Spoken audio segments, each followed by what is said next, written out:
और इस बीच दिल्ली के निजामुद्दीन में जिसका हम जिक्र भी कर रहे थे, तबलीगी जमात में शामिल होने आए मौलाना अब देश के लिए बड़ा खतरा बन गए हैं। जमात में शामिल 10 लोगों की कोरोना के चलते ही मौत भी हो गई है। इनमें से 6 मौत केवल तेलंगाना के उन लोगों की हुई है जो कि मरकज में शामिल होने के लिए दिल्ली पहुंचे थे, जबकि 4 लोग ऐसे हैं जो जम्मू कश्मीर, तमिलनाडु और कर्नाटक के थे।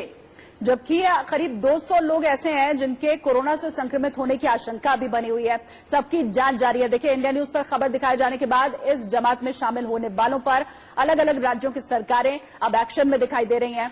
दिल्ली सरकार ने जमात में शामिल होने वाले जो विदेशी थे उन्हें आइसोलेशन में भेज दिया है, जबकि उत्तर प्रदेश सरकार ने जमात में शामिल होने के लिए जो लोग पहुंचे थे उनकी खोज कर जांच करने के आदेश दे दिए हैं। लेकिन यह खबर परेशान करने वाली इसलिए है क्योंकि अगर वहां शामिल होने वालों का आंकड़ा 1400 तक था, तो अब इन सब तक पहुंचना और उनके संपर्क में जो लोग आए थे उन सब तक पहुंचना एक बड़ी चुनौती होगी। बड़ी चुनौती इसलिए भी कि उन तमाम लोगों तक पहुंचना होगा और ये देखना होगा, जांचना होगा कि कहीं उनमें भी ऐसे लक्षण तो नहीं है।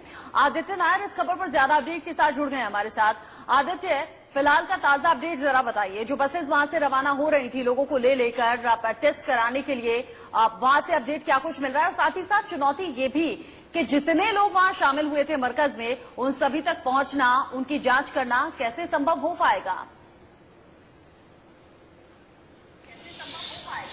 जी, इसी के लिए पूरे देश भर में जितने भी पुलिस हैं और एमएचए जो है, होम अफेयर्स मिनिस्ट्री जो है, उसने एक तरीके से एक स्पेशल टीम बना दी गई है और स्पेशल टीम जो है वो अब लोगों को ट्रैक करने में लग जाएगी। कहीं न कहीं 1400 लोग हैं जिनको ट्रैक करना है और उन 1400 लोग जो है वो ट्रेनों में, बसों में और प्लेन्स में भी सफर कर चुके हैं। अंडमान निकोबार से लेकर श्रीनगर तक ये काफी लोग हैं जो जिनको ट्रैक करने की जरूरत है। तो पूरे देश भर की जितनी भी पुलिस है उनको साथ में जुड़ के काम करने की बहुत ज्यादा जरूरत अब साथ में अब वो वक्त आ चुका है। स्पेशल टीम, जैसे कि मैंने आपको बताया, होम मिनिस्ट्री के निगरानी के अंदर सारे स्टेट्स पुलिस ने स्पेशल टीम्स बनानी शुरू कर दी है जो इन लोगों को ट्रैक करेंगी। पर बहुत मुश्किल यही बनता है कि हमारे देश में सीसीटीवी कैमरा और कौन कहां गया, इसको प्रॉपरली ट्रैक करना नामुमकिन के करीब कभी कभार हो जाता है, क्योंकि इतनी भीड़ भड़ाके वाले इलाके में जाते हैं लोग। कितने लोगों की जांच की जा चुकी है और अभी कितने लोगों की जांच करना बाकी है? आइसोलेशन में कितने लोग गए हैं,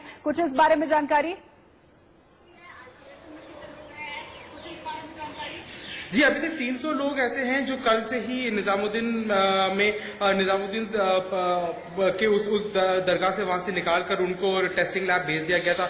उसके अलावा अब यही खबरें आ रही है कि और लोगों को अपने अपने प्रदेशों में से उनको ले जाकर एग्जैक्टली उनको टेस्ट किया जा रहा है और उनको आइसोलेशन में, सेल्फ क्वारंटीन में जाने को कहा जा रहा है। एग्जैक्ट नंबर्स क्या है वो अभी तक रिवील नहीं हुई है। हम यही कोशिश करेंगे कि दिन के एंड तक शायद स्टेट गवर्नमेंट जो है वो नंबर्स रिलीज कर दे। जी आदित्य, अभी कुछ कार्रवाई हुई है क्या इस पूरे मामले के ऊपर? क्योंकि अब प्रशासन के ऊपर भी सवाल खड़ा हो रहा है। प्रशासन की नाक के नीचे इतनी बड़ी संख्या में लोग इकट्ठा हो जाते हैं, वहां पर धार्मिक आयोजन चल रहा होता है। ऐसे वक्त में जब मनाही थी इन चीजों की, कार्रवाई क्या हुई है?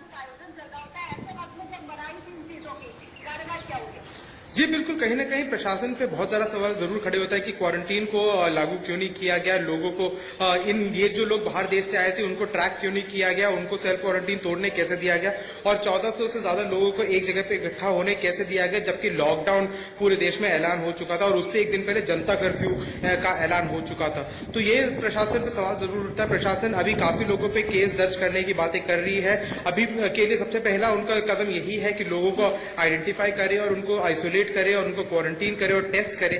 उसके बाद यही खबरें आ रही है कि 300 के करीब लोग हो सकते हैं जिन पे केसेस फाइल हो सकती है, क्योंकि वो लॉकडाउन के रूल्स ब्रेक कर रहे थे और बहुत ऐसे लोग हैं जो क्वारंटीन के रूल्स ब्रेक कर रहे थे, उनपे भी केसेस डेफिनेटली होंगी और ये क्रिमिनल केसेस होंगी जिनमें जेल की सजा भी। लेकिन प्राथमिकता है फिलहाल उन लोगों तक पहुंचना जो इस आयोजन में शामिल हुए थे। सरकार के निर्देशों का पालन नहीं किया गया, धज्जियां उड़ाई गई और इकट्ठा हुए उन लोगों तक पहुंचना भी एक चुनौती है। और साथ ही साथ आदित्य, जैसे कि आप जिक्र कर रहे थे, कोई बस से आया होगा, कोई ट्रेन से आया होगा, कोई अपनी गाड़ी से आया होगा, उन तमाम सर्किल को भी अब खंगालना और तलाशना यहाँ पर जरूरी हो जाता है, जो लोग साथ में सफर कर रहे थे।